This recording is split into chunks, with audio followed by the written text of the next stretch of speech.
A breach has formed within the Eternal Triumvirate. A cybernetic soul leader called the Argus is the catalyst in conjunction with Limbo. Look, cut the biblical lingo and straight talk. I've already got a podcast.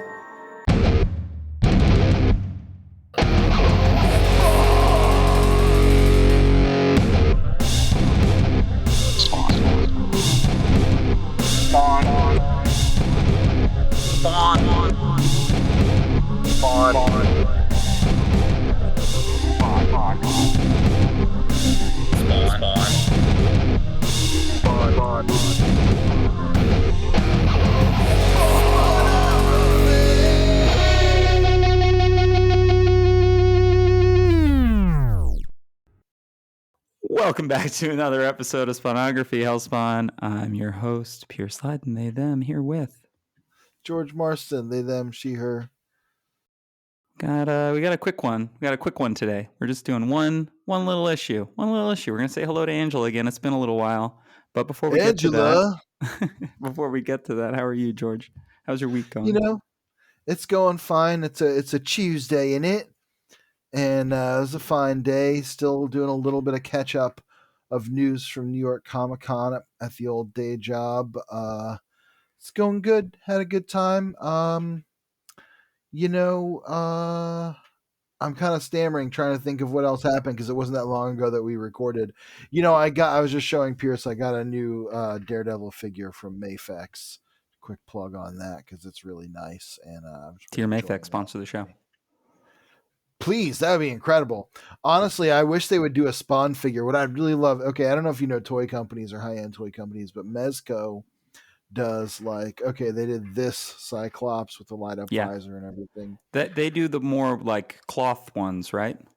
Yeah, they do cloth goods, and they wear cloth suits and stuff. I did just get an Iron Man, a Silver Centurion Iron Man from them. That's really nice. But I would love it if they did a Spawn figure. That would honestly be fucking incredible. A Mezco Spawn figure with a really huge cool cape. Wired cape. Yeah, exactly. Yeah. And they always come with so many accessories and light up functions and stuff. That would be amazing. I would pay top dollar for that, and I'm sure it would cost probably $120 or something, but I would buy it. I would pay that. Todd McFarlane, I'm offering to give you money. Do you think Todd would ever let anybody else? That's the question. Do a Spawn figure? I think if enough money was on the table and it was the right collab. Because think about how many. Okay, there's so many cool high-end toy manufacturers: Mafex, Mezco, Amazing Yamaguchi. 3 off the top of my head, and that's not even talking about the SH Fig Arts and some of the ones Hot Toys that get into the really expensive $400 or $500. Kotobukiya too for statues and stuff. I would love to see some of those high-end Spawn figures and just see what they did with just a core classic Al Simmons kind of figure. That'd be incredible. And I mean, not to slight the ones that of course, McFarlane Toys does. They're cool figures too. I'm just saying it would be interesting to see some of those manufacturers that take it to a different level do their thing with it. Yeah, 100%. I think it's a conversation that we'll have if the Spawn movie ever comes out. Because the Marvel movies, Hot Toys feels like it's got the market cornered on those super high end superhero figures that look just like the actors and actresses. And that's not what McFarlane Toys does. They probably could, but they don't do it now. So at least not on that scale, really. Right. So, right. They've done a few here and there, but it would be interesting to see. I mean, I wouldn't want them to stop making their own Spawn toys. No. I would just think it'd be cool to see some of those other manufacturers that have a kind of different style take it on. Yeah, I have is it Fig Arts that they did some anime inspired Marvel superheroes. So I have my cousin. Oh yeah, they did the armored action fig. Yeah, my cousin got me a Captain America. It's pretty cool. It's very poseable. Um, I'll say I do think that McFarlane toys, the best toys they put out are the Spawn ones, because I don't love some of the sculpts and paint jobs on the DC Universe figures. Just gonna say it. Not a terribly controversial opinion there. Yeah, I know. Um, but I think they're done with a certain level of affordability in mind, and I think that they sacrifice some level of like paint apps and stuff in order to have a larger figure. We've discussed this before when we Yeah, did the Admonisher yeah. in With Lan, the Violator limited series. Yes, we talked about it a little bit that Todd makes them a little bigger. And that's fine. You know, the DC figures he makes scale with his Spawn figures, not with the mm-hmm. Marvel figures made by his competitor, and that's fine. I do think the Spawn figures wind up looking a lot cooler in a lot of cases, but you know, I also don't collect a lot of those because my shelves are full of honestly Marvel Everything else. figures and uh you saw my one shelf that I put up that has like every 80s and 90s, like the Thundercats, Silverhawks, Ninja So Turtles, cool. My Pet Monster on there, everything. Yeah, so that's really I've been having a toy centric couple of weeks as I've been unpacking a lot of my stuff from storage. Welcome back to Tchotchke Americans. It's the podcast where George and I talk about tchotchkes. Because that's who we are. We're tchotchke Americans. That's As true. much like Todd McFarlane. Todd McFarlane also, he doesn't, he hasn't self-identified as a tchotchke American, but I sense it in him. I mean, he's a maker of tchotchkes, so he's also a And he's Canadian, to Canadian, be so fair. he can't be a tchotchke American. He could be a tchotchke Canadian. Maybe by adoption of a new homeland. I'm not sure. I don't know where he lives. Probably America, He probably lives in Los Angeles, Arizona. probably Toronto. Oh, how He about lives in that? Arizona. Wow. Yeah. Giving away his assassination coordinates right on the show. Just docs Todd McFarlane. Anyway, No. Anyway, let's move on from these criminal allegations. So yeah, we're back to Spawn, the mainline series for this episode. We did a thank couple God. dives into Curse of the Spawn. I'm not so sure how they went. You know, it's an interesting series that has its own voice and its own style, and it was interesting to dive into those and also try some different ways of covering those stories. But um, even for an interstitial issue like this, it felt great just getting back to good old classic Todd and Greg and Al Simmons. You know, Yep. I like that Curse of the Spawn exists in the sense that it gets to tell different stories, but it does feel sometimes at odds, and we talked about this, but it feels at odds with what Todd has kind of set up. There's a darkness to Alan McElroy that I don't know is the same darkness as Todd McFarlane. he's a And little less Looney Tunes.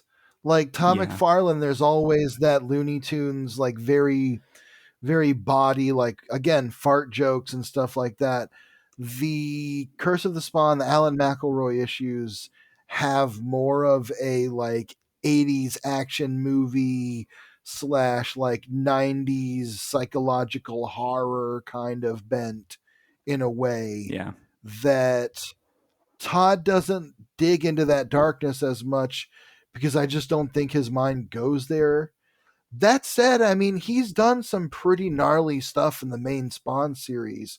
It just didn't feel quite as gleeful or as central to what the comic is as in Curse of the Spawn. So, you know, Yeah, it's definitely it's a different vibe for sure, and it's tough to read a lot of it and to cover it to because talking about it in depth, much like the regular Spawn book, when we talk about a lot of issues in a row, especially when they don't really move the chains, it can start to feel a little bit samey. So we will summarize some Curse of the Spawn today that's related to this Angela story, at least tangentially in that Angela appears in a Curse of the Spawn arc, and we can yeah. quickly summarize that. But we're gonna Yeah, just we may say, revisit that someday, but yeah, for now we're gonna just check in with her. Today we're gonna do Spawn number 62, picking right back up where we left Al Simmons last time a couple episodes ago. So if you skipped the Curse of the Spawn episodes, I hope you stuck with us and you can give us feedback on those when you hear them. But otherwise, we're going to check right back in where we left off with our man Al and what he's been up to. If you need a catch up, the last thing that was happening was. Oh, I was going to do a recap. Oh, you are? Great. Yeah, Perfect. I'll do Well, a then I'll recap leave that to right you. after you do the Great. credits. Well, let's get into that. Yeah, so this is going to be Spawn number 62, Return, dedicated to Clint Goldman. That is the producer of Spawn and The Mask.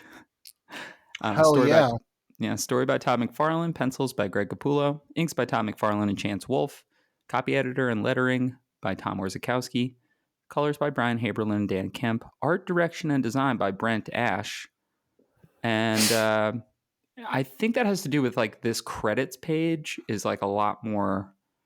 It's a lot more 2000s. I'm trying to see if I can show it to you. I don't have the physical copy in front of me, but I'm going to send this to you on Slack. You'll see what I mean. It's definitely tying in with like the movie and stuff a little bit more, like the vibe of the movie. But gotcha. I don't know. So anyway, there's that. Yes. Not too different from what we're seeing in the credits pages of Curse of the Spawn, honestly. Yeah, where it's a lot more like graphic designy. Yeah. And so we have a little summary of Spawn number 61. I'm going to read that now. After Cyan has returned safely to her parents, Al has a long talk with Granny Blake, and as usual, her words of wisdom calm him while creating inner confusion. When he gets back to the alley bums have rebuilt his throne, which seems to hypnotize him as he settles into it. The clown appears in Spawn's trance and reveals startling facts about his past and future. Meanwhile, Jason Wynn confirms that Cygor's remains are safe at a testing facility and orders the disappearance of Terry Fitzgerald. Okay. So we got stuff going on.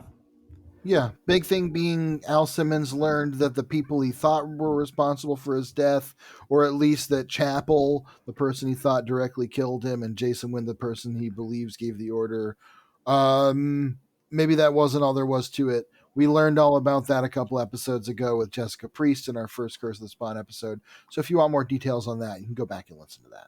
So we're going to open with a man in bed. A man's gurgling on his own blood, and his screams are barely audible. Well, the thing is, it's explaining all this stuff about a guy that was killed. Yeah. But we're seeing Jason Wynn asleep in bed. And we assume, or at least I assume, that what is happening here is Jason Wynn is sleeping soundly despite having ordered the death of this person who, a defected Russian scientist who was a liability to him somehow. Fun fact, Victor Kozlov is a hockey player. I was going to say, how many of these poor bastards in this comic are hockey players? A lot. Yeah, unfortunately for them. We get some baseball talk later, too. Yep. So Jason Wynn, asleep in bed, suddenly has a gun in his mouth. And as we turn the page, we see that it's none other than Spawn, who has got the most sci-fi looking, like Uzi, and he's jamming it into Jason Wynn's face. And he's got him by the back of his head. It's honestly a very sexual image in a sense. Jason Wynn is nude in bed, keeping it real, just sheets on skin. And Spawn is like, time to rise and shine, Jason. And he's going to kill him. He's got the gun in his mouth. He's threatening him. He's like, nothing gets to you. That's what you keep telling us. You're always in control. Well, you're wrong. I'm gang to you, and nothing can stop that. This is like the first time that we've seen Al be pretty direct. And so it's kind of nice. Kind of awesome. We got Dom Spawn here instead of Sub Spawn. I like also that Jason Wynn isn't that afraid. Like he does stand up to Al, and it like does speak to who Jason Wynn is a bit, you know? Yeah, I mean, you can see him sweating with fear on this page here, where Spawn is kind of monologuing at him about like, you don't recognize your own handiwork. Yeah. You know, and he says, are your hands so clean you've never seen the results of your kill orders? And he just goes on basically doing all but saying, I'm Al Simmons, you dumb schmuck. and kind of hinting to him that, you know, I'm a person whose death you are responsible for. And I have come calling for you. And I love this transition we get on this page where Jason Wynn says, so that's it? You're some kind of traitor seeking revenge? How pathetic. The men I trained would rather die than commit treason. And you get this great close up on Maggot Spawn face, and he says, not if you kill them first. Yeah, I like that close up a lot. It's really cool. As this kind of goes on, Jason Wynn knows that he's got a bargaining chip here. And so like Spawn's all up in his face, but Jason Wynn's like kind of got an ace up his sleeve. You know, he knows that Spawn is close to Terry. He doesn't understand why, but he knows that he's close to them, and that whole family. And so he's like, dude, if anything happens to me, what do you think is going to happen? And this kind of this makes Jason Wynn scarier than he's been. Yeah, he basically lays out why Spawn can't kill him. For the first time, there's actually a reason why Al Simmons can't just charge in and kill him. And we're learning it at the exact moment that he's decided to do that, which is, and we're not necessarily learning all of this now, but it's becoming clear to Spawn, to Al Simmons, that Jason Wynn has this contingency plan that if he's killed, Terry and Wanda and Cyan will all be killed, along with many other targets he's designated by his henchmen before his body's even in the dirt. I like that we get some just like action movie Spawn lines. Some like, you know, Jason Wynn says, you know, we'll kill you. And he says, no, you won't. Can't kill what's already dead. Yeah, it's pretty cool. It's edgy. I like it a lot. Honestly, one thing that I really like about this whole sequence, not a lot of captions, kind of a rarity. It all just plays out with the art showing what Spawn is doing instead of like, there's not a lot of captions of like the cold, icy grip of Spawn's fingers of death wrapped through the hair of Jason Wynn, the hair that grows from the head that contains the brain of a million schemes. Like that's, like that's what could be here, but instead the intensity comes through because it's just Spawn and Jason Wynn, and the latter is even fully vulnerable. He's rendered completely nude. We even see him, Spawn is holding him in the air in a chokehold. I like this kind of half dejected, half sinister Spawn face here where he looks very corpse-like. And he says, you stay away from them, and as long as they're alive, you get to stay alive too. That'll be the bargain we make.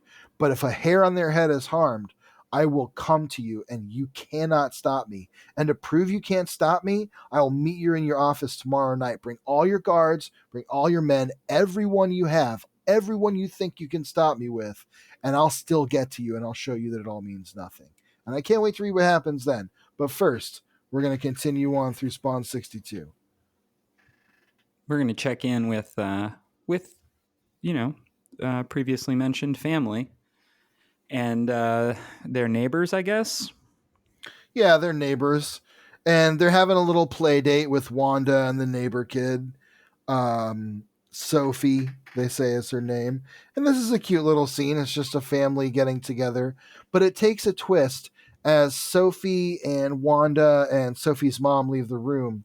Sophie's dad tells Terry that the neighbors are coming together to form a coalition to run him out of the neighborhood because of all the stuff that's been going on with him getting accused of murder, the assassination attempts, Cyan's apparent kidnapping and return, and that, his friends here, Julie and I can't remember the other guy, Terry, or no, not Terry. I'm so sorry. That's so stupid.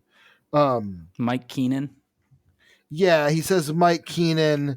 Anyway, their friends here are saying they're not going to go along, and they're standing by Terry and Wanda, and they're being shunned too. But it's kind of a dark scene in the sense that, like, this is not the undertone, but it reflects a lot of like real racism that happens to people when, a white family, and I know this from experience, can go through a lot of turmoil and still be welcomed by neighbors. But there's a difference when it's a black family in a white neighborhood and they start having, issues that in this case are extreme. They're pretty extreme, but in the world of Spawn are not that different from the ones we see other people experiencing. Also, we did get that. Remember, we did get that.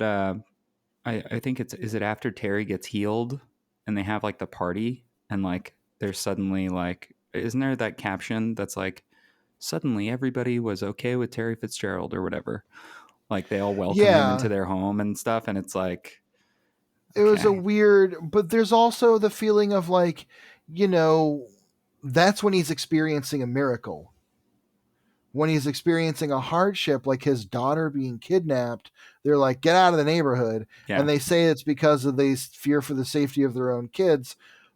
But that's a common refrain in these sort of things. I mean, the relationship between racism and real estate and the limiting of black people and accessing real estate in white neighborhoods and just places to live mm-hmm. that are just normal, common places, neighborhoods, is a very real part of history. And that, I don't think that's necessarily a purposeful undertone, but it comes through here.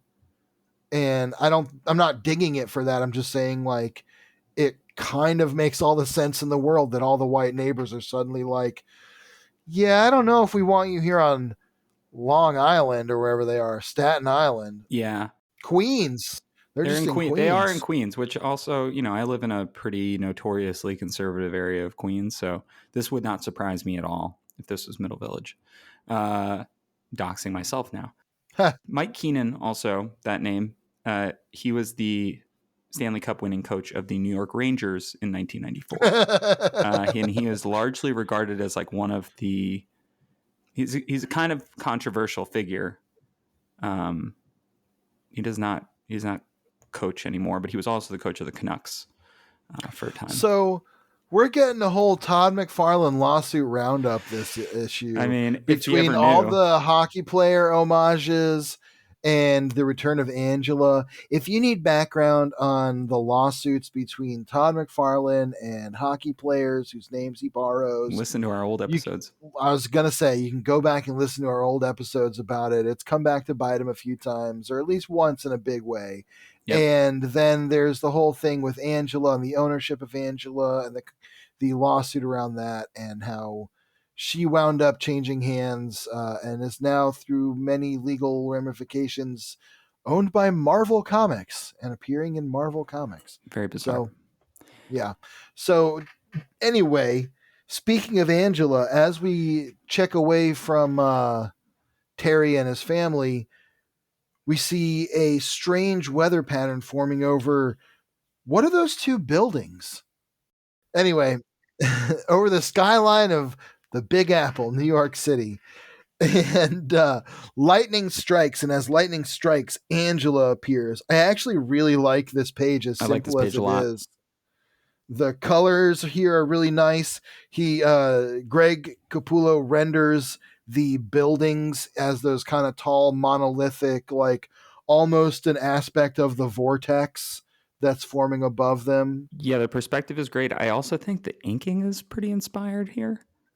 It's great. They just let the blacks, the thick blacks, really sit.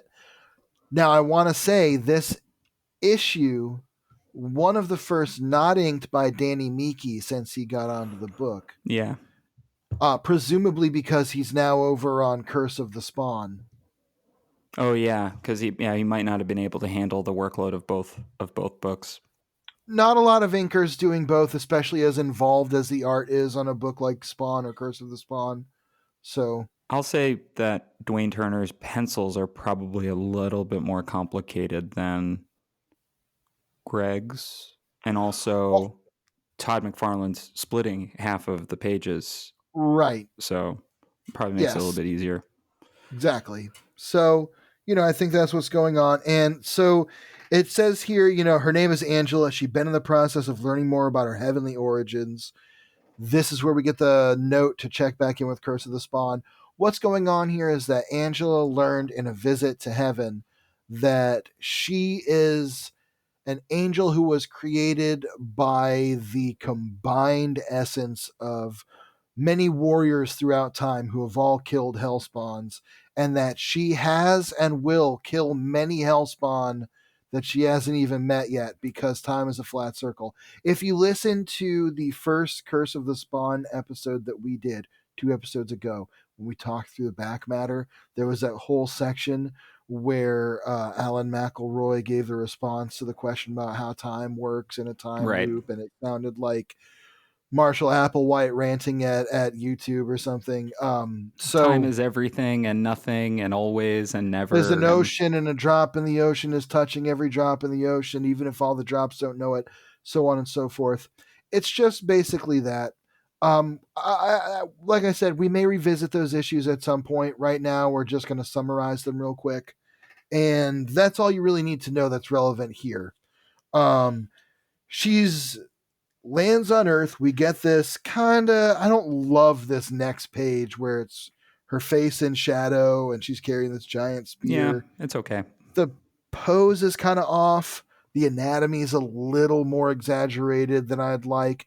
Greg Capullo has done some really kick-ass Angela and Angela poses and stuff like that. This one of the weaker I don't ones, really which is a love her shame because giant it's shoulder blade, shoulder pad. I don't love that either. yeah, Uh, it's just kind of off. And it's her arriving in New York. I do like the overall like storytelling of the double page spread. Um, but Spawn is here. Angela arrives right where Spawn is. She's taken by a bolt of lightning to wherever to Rat City, basically, and she leaps from the top of the building down into the alley. I like this part where it says, as he felt his costume grow taut, constricting his necroplasmic skin, Spawn came alert, which is funny to me because I bet his costume is getting tight now that Angela's back. Because one of the last times they met, they hooked up, and it was a whole. They exchanged plasms. yeah, Spawn. They're Spawn came alert is yeah. that's certainly a caption. Spawn Uh, came. Todd McFarlane. Um, it's like the Spawn version of Jesus wept. that's Uh, right. so yeah, he gets kind of struck by this like bolt, presumably from her lance, from her spear, her battle staff, and Yeah, of her landing on the ground next to you him. know, I'll say this panel of him coming out of the debris, love it. I think I love the inking. I love the colors. It actually has a really modern, like I'm talking like 2024 coloring sensibility to it that It is really interesting. it almost looks like a panel from like Wolverine Revenge or something Yeah, in terms of just both the line work, how it's inked, and how it's colored. I really do dig that. Again, not a great Angela here. She's being posed the same way over and over, and it's very Barbie doll. yeah, it's She's just weird. kind of standing there on point. It's not great. But he's like, Angela, what's this about? And she says, I thought maybe you could tell me. I was half a galaxy away a few minutes ago. Now I'm here in your territory. And they kind of argue about how she got there. It kind of becomes clear that neither one of them really understand what's going on.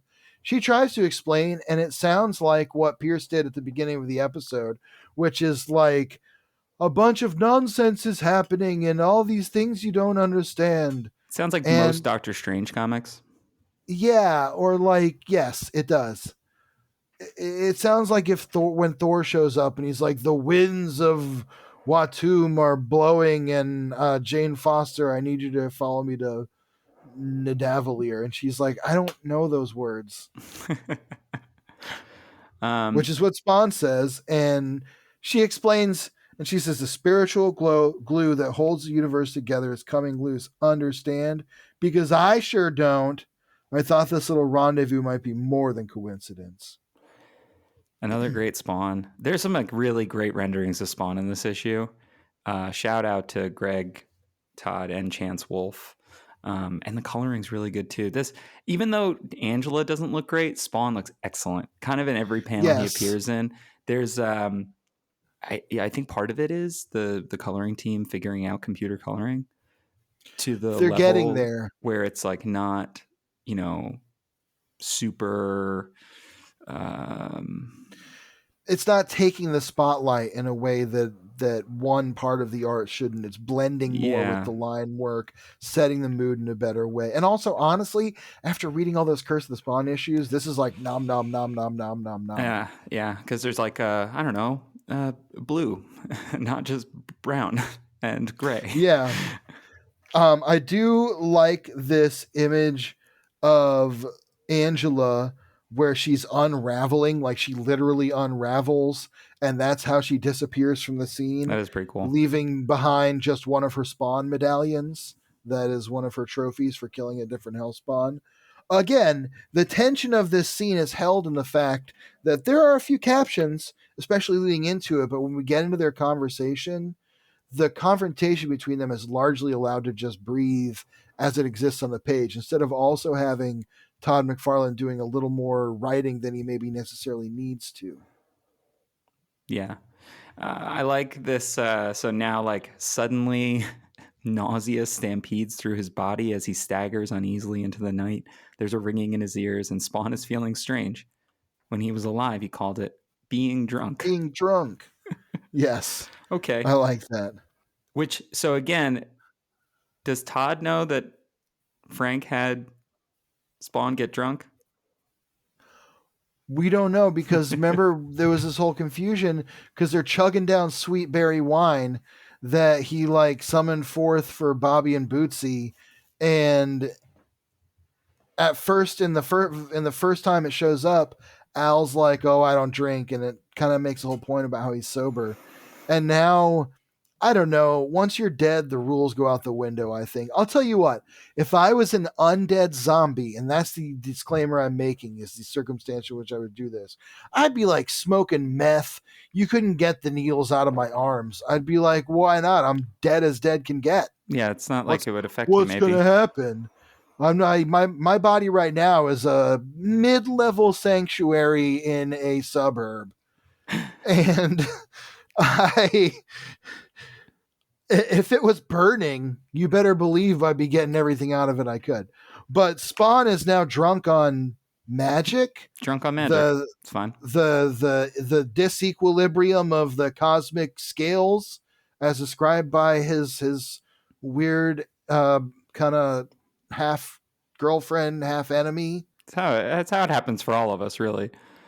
I did like that whole sequence too. Yeah, honestly, I liked their kind of moonlighting back and forth. Aside from the part where she's like describing the cosmic hierarchy or whatever, nothing makes sense. There's this kind of like there's this very casual tete-a-tete between them where she's like, "Okay, Simmons, come on, tell me what's going on." And he's like, "Do you really think I know?" And yeah, it's like if she should know anything about this Spawn specifically, it's that he's never known anything. He even says like, "I don't know anything about all this Bible, cosmic, heaven, hell, mumbo jumbo." And it's like, dude, you should. You have just lived through so much of it. The last whole sequence of like issues of Spawn core series that we covered, a lot of it has to do with the effects of heaven and hell and Al Simmons' journey through them physically and spiritually, and how it's changed him as a person and what being dead means for him now. And it's like you could have learned one thing from that. Now, of course, he also is playing a little dumb with Angela, but boy, he sure doesn't have the answers at this point. And you know, I've kind of settled into the idea that he just doesn't get it. It's like me in math. Like I kind of understand that math exists and you need it to do stuff. And I can do like a few things. I have a trick here or there, but I was not good at math and I never will be because when I look at a pile of numbers, it looks like a pile of numbers. So I think that's where Al Simmons is with heaven and hell. He's like spiritually dyslexic. Yeah, I like that as an explanation. That makes the most sense to me. What he's doing in the alley besides being drunk, though, is he's noticing that there's a man being menaced by some street toughs. One of them is carrying a Bud K special knife. Like that knife looks like Kano's knife from Mortal Kombat. He bought that off a dude in Union Square for $10. And if he tries to stab that guy, it'll break on his ribs. Anyway. The guy has some choice words about Spawn's costume. And yeah, I don't love that. This is the second time we've gotten that particular word, the F slur, and I don't love it. But I don't love it either. I do get though that like whatever, bad characters have to say bad things, so it's not. It was also the '90s, and it's the '90s. And I'll tell you this, no one was calling it the F slur in the 90s that I knew of. So it was just kind of that word you said. Right, exactly. And that's And not great. But Spawn deals with we'll move them. on. One guy pisses himself because, of course, he does. It's a Todd McFarlane script.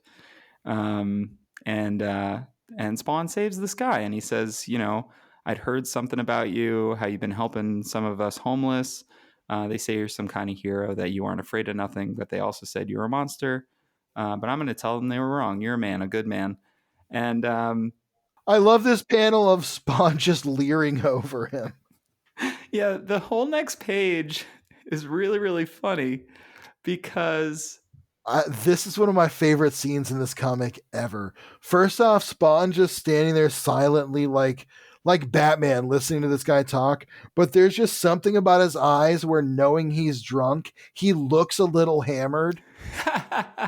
Like if you've ever been really drunk and you've had someone come up to you and try to like really talk to you about something, and you just stand there for as long as you can, that's the look that Spawn has on his eyes in this page to me, and it's so funny. This next panel, or this next page, I love this so much. This next page is just Spawn hanging out with Pierce. talking too much about baseball. Yeah, Also, exactly. love this guy's crazy mustache facial hair situation where his mustache connects directly to his sideburns. He looks like if Lemmy Kilmister was a also munchkin from the Wizard of Oz. was also Dopey the dwarf. Yeah, like he's got a full Lemmy going on. He's got like a he looks like Geppetto. That's what he looks like. He does look like Geppetto, which is weird. He doesn't really look like that before. He like grows hair in between. This is a different guy. Guy. He's back. Yeah. So Spawn leaves that guy. It says he listens to his ramblings for a while, then politely excuses himself. He needs to sit before he collapses, which that's the exact look on Spawn's face. Well, to be fair, they also look just enough alike because they're two little old guys. Yeah. But he's back in Rat City sitting on his throne, and this guy's just chilling with him, throwing logs on the fire, talking about, he's like, after he wins for 20 games for them, St. Louis ships him off to the Phillies. I think they got Rick Wise in return. Anyways, the very next year, Philadelphia comes in last place. I mean, they play like crap, but get this, he goes 27-10. Can you friggin' believe it? 27 wins for a last place team. It was unreal. That's why Steve Carlton will always be my idol. And Spawn just kind of demurely goes, that's interesting. Which is literally a conversation Pierce and I have definitely had. Verbatim, I'm sure. Like, Pierce explaining to me the best part of baseball, and I'm just like, that is interesting. Yep. And it also, honestly, it's almost, if Spawn had a pun there, this would just be an episode of The Dollop unfolding on the page here. So this guy keeps talking about baseball, and then, the fire, he's gotten the fire raging now in the alleyway. So he's kind of taking care of Spawn, which is nice, and yeah, he says, well, the fire's going now. You care for a little nightcap? And then he screams Al's name. Oh, Christ almighty, your face. And we get a final page splash. It's back. And we can see Spawn. It is Al Simmons' human face, the actual black man Al Simmons, not a like white surfer dude from nowhere. But he's got Spawn's eyes. And so, honestly, does this mean that Spawn just needed to get hammered and relax a little bit? Because look at this. I'm going to post a little bit of evidence here right now that I think will actually go a long way to say that maybe there's something to this theory. Cagliostro loves sweet berry wine. Cagliostro is not afraid to partake. Cagliostro is a Spawn who walks around in his human form. I think there's something to it. Because also maybe when Spawn, we'll find out, maybe it's a dark curse of madness or like a twist of sad, cruel fate that's meant to set him up for more torment just to see his old face one last time. But I don't know. It's right now, as of the end of Spawn number 62, my immediate response and headcanon is Spawn just needed to chill, smoke a little weed, hang out on the porch. My immediate headcanon is that the suit wants to impress Angela. That's possible. The Also, maybe worms. he just loves baseball. Or that. Yeah, Steve Carlton also cured Spawn. The guy says, this guy changed my life. He won the Cy Young Award and it changed my life. Maybe it's changing Spawn's life too. Honestly, I thought this was so charming and so much fun. Just drunk Spawn chilling for once, just being like, that's interesting. Just having a conversation about baseball. And also that it happens right after he like saves another person from like he deals with it very easily. Like it's not like a big deal. Yeah, He's not he like, just what do I does it. do? He doesn't even kill those guys. He And just, then he's kind of nice to that guy. yeah. It says like, oh, he listens politely for a while and then excuses himself. Yeah. Which, like, that's exactly what I said. When you're on your way to go back to your hotel room at like con and you're like 13 beers in, not my life anymore, but years ago, uh, and someone wants to stop you and be like, hey, have I told you about my new comic yet? And you're like, This is exactly, oh, cool. sounds Okay. good. That's interesting. I've been I've read so many Venom comics over the last 3 days, and Oh, yeah. in diving back into specifically David Michelini's Venom, or and Spider-Man, really, it's so funny because you just see like the blueprint of like, yeah, these are the scripts that Todd McFarlane read a lot, and sometimes they almost have the same. I mean, I guess I'd read a bunch of those like when I was a kid, but I never really was clocking it as like a comic book critic. Right. You read it with different eyes. It has a similar type of like, what's going on? We got to check in on Peter and MJ. What are they doing? They're moving apartments. And he's got to go do superhero stuff. Oh, he comes back and there's a bunch of different people, Yeah. helping. But some of it, there are some times where everything's just so matter of fact, where the whole point of the issue is like, Venom will show up right at the very end and he like menaces MJ. But before that, it's just like Peter Parker at his job, Spider-Man stopping like one villain, probably Cardiac, Peter Parker at home, one thing at the end, you're done. And it's just, again, like very matter of fact. And sometimes I can really see that in Todd's writing as well, where he's just like not checking the boxes necessarily, but he just knows how to like, this is how I get another 2 pages out of this comic and keep that B plot going. yeah, exactly. And change up the tone for just a little bit, which is great. This is an issue that has, I think, a really deft balance of tones, right? It opens up with that really intense, I'm going to lay things out for you, Jason Wynn. Here's what's going to happen. And also a kind of standoff between the two of them because they know that they can't really affect each other on some way. Right. They're in this, like, exactly this locked position. They're in a kind of a Cold War at this point. Yeah. And Spawn is pushing the envelope as much as he can within that too, right? Where he's challenging what Jason Wynn's saying to him.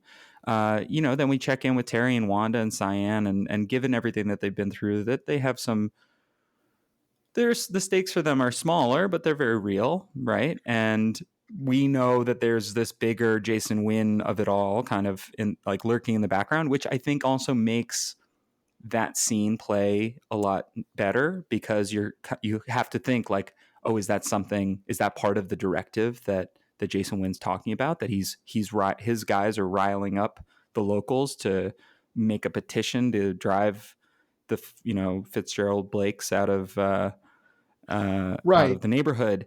And then Angela shows up and just says a bunch of bullshit. And you don't really know what to make of that, and neither does Spawn. And so it's easy to feel like you're in his shoes a bit. And then we get this kind of fantastical thing at the end that is, yeah, we've got Honestly, questions. for as many issues of Spawn as we've read that have been just kind of a thing happening, and then moving on before the real story takes place, this is one of the better issues of it. I think the writing is a little stronger. I think the art is really nice. And I think, I'll admit, maybe there's some rose colored glasses coming out of Curse of the Spawn, which, a hard comic to love. It really works for me. I really enjoyed this issue. And I know that we've got a two-parter next that this is kind of just interstitial with.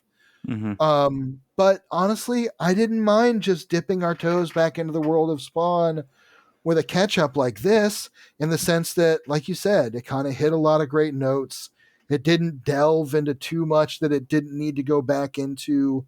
It reminded us enough of what and who Spawn is and where he came from without just giving us a monologue and captions or something reiterating it again.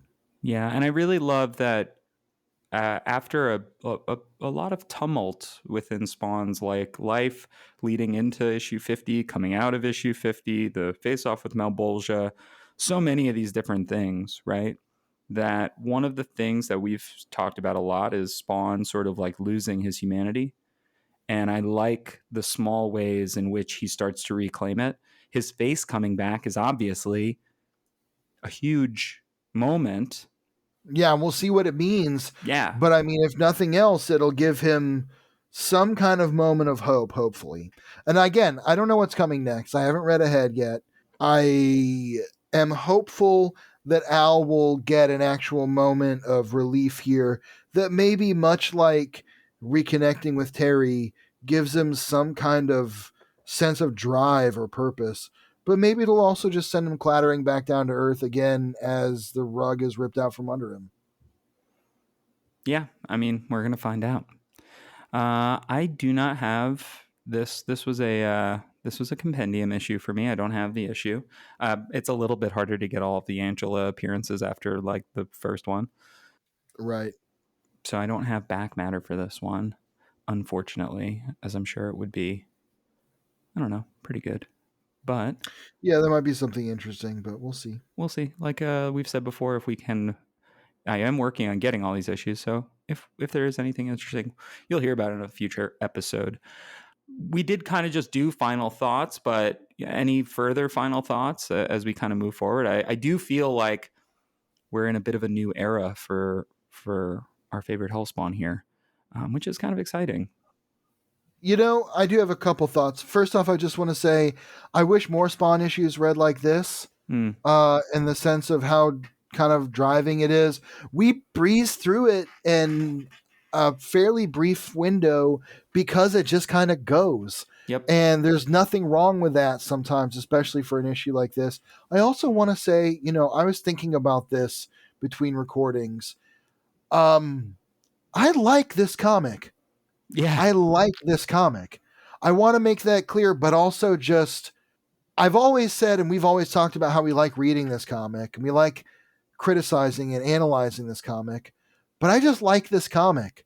I like what it is and what it does, and I like seeing it get better as it goes. And an issue like this just really reinforces that for me, because you get to see a little bit of growth in the writing from Todd McFarlane, a really strongly written issue that doesn't do away with all of his peccadillos and stylistic choices, but it embraces them and lets some of the moments that need to breathe really stand as their own. When Angela says all that stuff about the cosmic order, there are some captions about, the what happens next when she teleports and everything, but there's not like a whole scroll there explaining like a cosmic thing that we never knew before that is now being reiterated here in many words. It just lets their conversation be their conversation. And Spawn not knowing is a little more effective when we also don't know sometimes. Sometimes it'll be like, Spawn doesn't know this, but here's the answer. Instead, by being on his side, because we also have no idea what she's talking about, you don't. We've talked about this before, especially with any sort of mystery. You don't really want readers to be too far ahead of your main character, because then they're just like, oh my god, this guy is never going to get to it. Similarly, if they're too far behind the main character knows a bunch of stuff that the reader doesn't know and it's never communicated, then you're kind of in a sense where you find out the twist or whatever it is, or there's a moment of clarity, and it's like it's a little bit of the Ozymandias, I started doing that 13 minutes ago type Right. thing, where you're like, wait, what? Did I miss something? And it's like, I mean, in that case, that's kind of the point. But like, you feel now you feel slighted as a reader because you're like, well, sounds like they just wrote themselves into a corner and just made up some bullshit. Um, I'm with you on liking this book. It's again, I've just read a whole bunch of like 90s Spider-Man, 80s and 90s Spider-Man, and there's a thing that when I was reviewing comics every week, that I would say to people a lot is I was like, most comics are like a 6 or a 7 out of 10, which is perfectly fine. Yeah. That's still like a very good comic. And like Yeah. very few comics are 10s out of 10s. Very few are 9s out of 10s. You might get an 8 out of 10 every once in a while, but a great run could be made up of mostly like 6 to 8s with a couple of 9s thrown in and maybe never a 10. In 1,000 comics that I reviewed, I only gave a dozen 10 out of 10s, you know? When this book is clicking, it makes me feel like when I was a Wednesday warrior picking up my books every single week and just like excited for reading Spider-Man again is really what like over this past couple days has reminded me that like, yeah, I used to really fucking love Dan Slott's Spider-Man. That shit Yeah. slammed, you There was know, a like, while where it was appointment reading. yeah, and it's because when is it are they perfect comics? No, not at all. But when they are working, they are really working. They're really clicking, and they're providing entertainment, which is the goal. And they don't have to be. Uh, they don't have to be sort of like every issue doesn't have to change everything you thought you knew and be the most important thing and do all this. It's like, you know, sometimes I just want to watch like Mary Jane get mad at Peter for not helping her move. And, you Well, know, those are the moments that make us love Spider-Man. I mean, people wouldn't care so much about Spider-Man and Mary Jane if they didn't like those kind of moments. There's the director Howard Hawks hmm, has a quote where he says, "A good movie has 3 good scenes and no bad ones." And sometimes it's like comics are the same way. It's kind of like you were saying with like a great run sometimes is 6 to 8 issues with a 10 out of 10 thrown in there every so often. yeah, A great comic run has, 3 great issues and no bad issues, yeah, you know? exactly. Honestly, 3 readable issues that when you plunk down, I guess now it's like $5. But when you plunk down your dollars, you don't go, oh, I can't believe I spent money on that. You just go, oh, I can't wait to buy the next one. And Spawn is in that spot right now. If I was reading this when it came out and I saw Al got his face back, like, Oh, that would click so hard you for me. know, so I'd be rushing out to the comic book store to get the next issue, Yeah, which is exactly what Todd wants from us. absolutely. So So, yeah. cool. Well, this has been Spawn number 62. We will cover 63 and 64 next. We'll get back to that Angela origin story. If anybody ever wants us to cover it, you know, send us a note. We'll let us know. We have all of the Curse of the Spawn issues. We just don't love the book, so we'd rather not talk about the same thing over and over again. And also, I maybe I'm speaking for our listeners, but I do think that our listeners are a little bit more interested in the main Spawn title for now until it expands 100 and some odd issues from now. And I know we've done some of the minis and stuff, but the Curse of the Spawn stuff is really tangential. So we'll cover it as it feels extremely important. But right now, we might take a little bit of a break from it. Yeah. We'll see how it goes. We're going to keep reading it when we need to. Yeah. We'll keep looking at it in the reading order when it comes up. Sometimes it's an interesting tie-in. Sometimes the other thing to me is they're longer arcs. A Yeah. lot of them are 3 and 4 issue arcs, and They're either a lot to talk about or they're like too weird to break up. And that's the thing too. With 4 issue arcs of Spawn, we tend to cut them in half because they're a little bit more palatable, but we're not trying to, this is not exactly a Curse of the Spawn podcast. And so I'm not trying to do like a yeah. month's worth of Curse of the Spawn issues. But if you want to hear us do more Curse of the Yeah, Spawn, let let us us know. We'll know. make sure to do more of it for sure. Yeah, do write Uh, in and let us know and tell us what you think. And if you hated those episodes, let us know that too, and just be nice about it. Yeah, or don't. George, any recommendations for people this week? Let's see. I usually talk about the books I'm reading and stuff. I'm reading kind of an okay book. It's called Powers and Thrones: A History of the Middle Ages. I think it's by Dan Brown. It's pretty interesting. Um, But you know what I really want to recommend? I talked a lot about my toys this week. I spent the last couple weeks unpacking my toys and getting out and putting them all on the shelves and organizing them and touching them and really getting tactile with them and really enjoying that part of this hobby.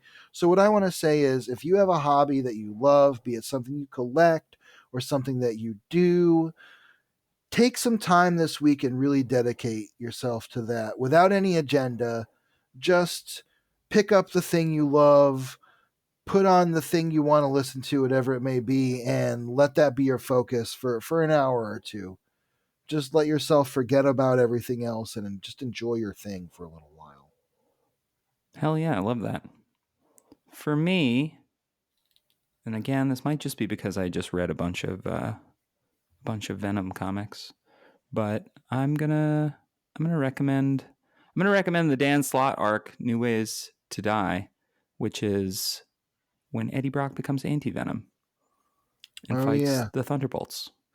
And there's great John Romita Jr. art, yeah. some Dean White coloring, some good stuff. That was his J.R. Jr.'s version of Anti Venom in that comic was really cool. Really Some cool. really great shots in that. Really cool, and his Mac Gargan Venom is so Spawn coded. Mm, His like eyes yeah, and stuff are so spawny. I yeah, also really like Mac Gargan Venom from a design standpoint. I just think he looks. It's cool that so many artists were able to make him look different. yeah. So That's true. I recommend that. I also recommend the first appearance of Venom. It's a great issue, and the Todd Father does the drawing on it. So always good to remember your history, Yeah. because it's interesting to see how that stuff. It's always interesting to go back to him before Spawn and to see exactly the influence to the point where the club that they go to, that Peter and MJ go to, is called Spawn Inc. in that issue. So that's fun. That's great. Anyway, if you want to follow the show, you can do so at Spotify, Apple Podcasts, whatever podcatcher you use. Rate, review, subscribe. It really helps the show. You can send us an email at spawnographypod@gmail.com and tell us whatever you want, your deepest, darkest secrets, your, biggest regrets. You can follow us. You can follow us right now on various social media. I'll probably be phasing at least one of them out soon because it's run by an insane person. You can probably guess which one that is, but I guess they're all kind of run by bad people. At the end of the day, the Yeah. internet used to be so cool. Never That's heard of it. at Spawnography and at Spawnography Pod. Well, yeah, I mean, you haven't heard about anything that's happened after August 2001. So That's true. anyway, I think, George, that's pretty much it. As Yeah. always, for Todd still of the world. He gave his only begotten spawn. See you later, Hellspawn.